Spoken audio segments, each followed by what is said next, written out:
Mesdames et messieurs, bonsoir. Bienvenue dans le flash d'information. Démarrons notre bref tour de l'info avec du sport, plus précisément le fitness. Cette discipline vise à renforcer l'ensemble du corps avec un stress réduit. De nombreuses personnes l'ayant compris pratiquent régulièrement ce sport. C'est le cas des riverains d'Abobo Saguirad. Tous les dimanches, ses habitants se soumettent à plusieurs séances de fitness organisées par un fils du quartier. Leur slogan, le sport c'est la vie, le sport c'est la santé.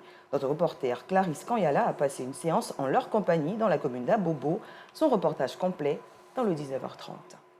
Un tour à présent à Kelindjan, village situé dans le département de Samatigila, au nord-ouest de la Côte d'Ivoire. Les fidèles musulmans ont effectué nombreux le déplacement sur cette terre de spiritualité, devenue un lieu de pèlerinage à l'occasion du Maoulid.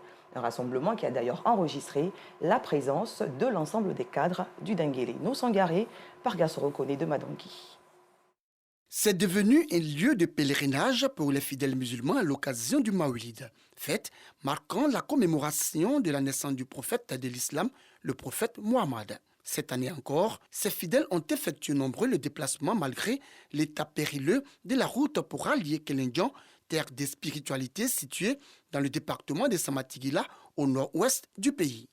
J'ai entendu parler de ce rassemblement annuel qui s'est fait lors du Maoulid. Alors, j'ai fait le déplacement et j'ai profité pour prendre des bénédictions. Et quand je vois tout ce monde, je me dis ça valait le coup. Avec tout ce monde, avec des milliers de personnes qui sont venues en pèlerinage, ici, je me dis ça vaut le coup. Et ça me tente même de revenir l'année prochaine. Moment de recueillement et de grande spiritualité. Les cadres de la région ne sont pas restés en marge de cette commémoration annuelle. Kelindjan, c'est le symbole de la spiritualité au niveau du district du Denguélé.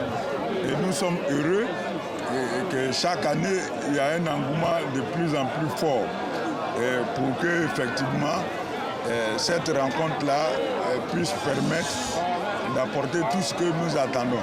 Nous avons prié pour le pays, nous avons prié pour le président de la République, nous avons prié pour tous les habitants de la Côte d'Ivoire pour que la paix que le président de la République a instaurée soit une paix éternelle.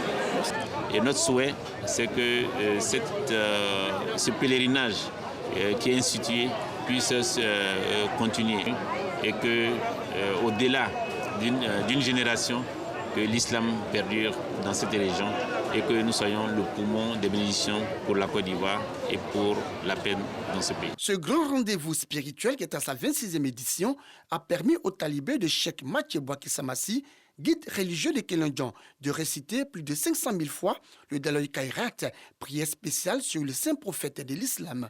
Des prières ont également été formulées pour l'apaisement de relations d'amitié et de fraternité entre la Côte d'Ivoire et le Mali.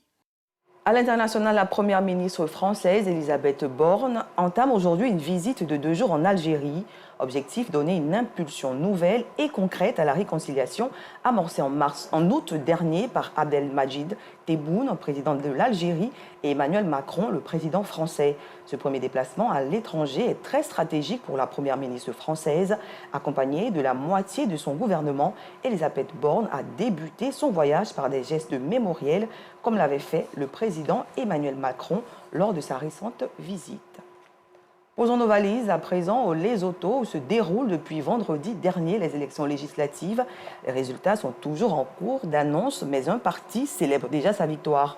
Il s'agit du RFP, le Parti de la Révolution pour la Prospérité, largement en tête des élections dans les circonscriptions publiées par la Commission électorale indépendante. Ce parti a été créé en mars par Sam Matekane, considéré comme étant l'homme le plus riche du royaume du Lesotho. Ses soutiens voient en lui le sauveur du pays et ont célébré les premiers résultats comme une victoire. Terminons ce flash par la rubrique du dimanche. Le dossier de la 2 s'intéresse aujourd'hui à la police municipale. Présente dans toutes les communes de Côte d'Ivoire, cette police, à travers ses agents, intervient généralement dans les marchés, devant certains sites et édifices appartenant à la mairie. Quel rôle joue-t-elle? Quelle est sa mission et quels sont ses rapports avec les populations? Les réponses dans ce reportage exclusif sur la police municipale de Yopougon que nous proposent Théodore Zouzou et Maïsako Gueye. Fin de ce flash, je vous retrouve à 19h30.